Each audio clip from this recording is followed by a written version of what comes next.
How do you turn new user signups into buyers?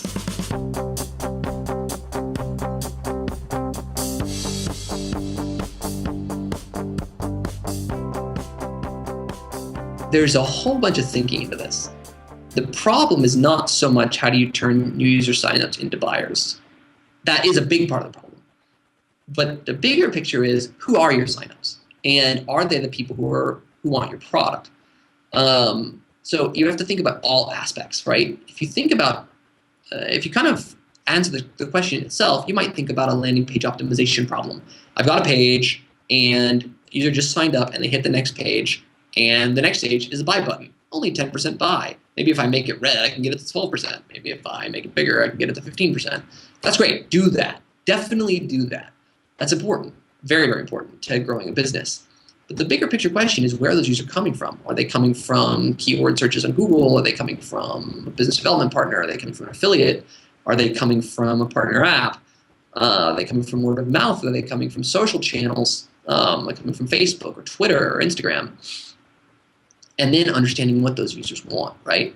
Every step of your communication to your user needs to communicate to them, A, why they should get to the next step, and B, why they should get through the whole process.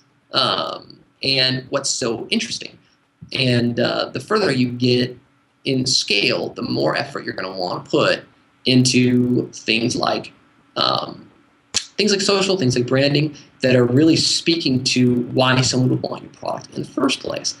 That's especially important in a consumer brand.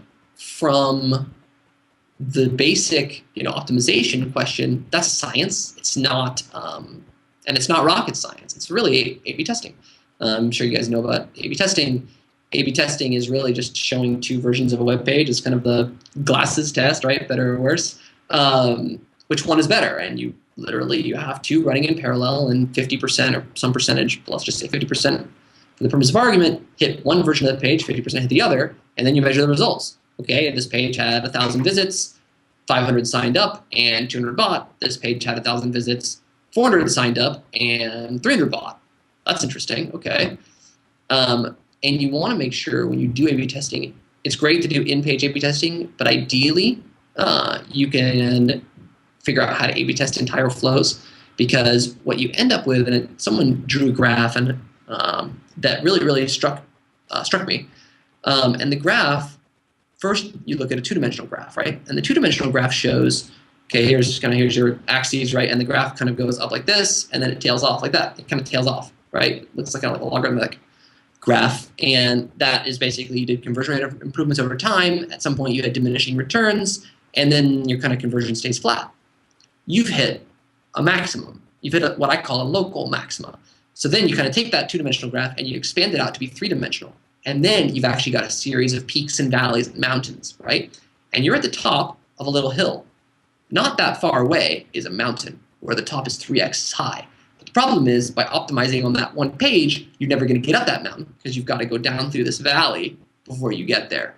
So I think that's really a matter of having creative folks in your company, probably the founders, but hopefully others as well, who can come up with different ideas and test them that are out of the box, that are different, who can look at entire flows, not just pages, and think holistically about the process of converting users into buyers.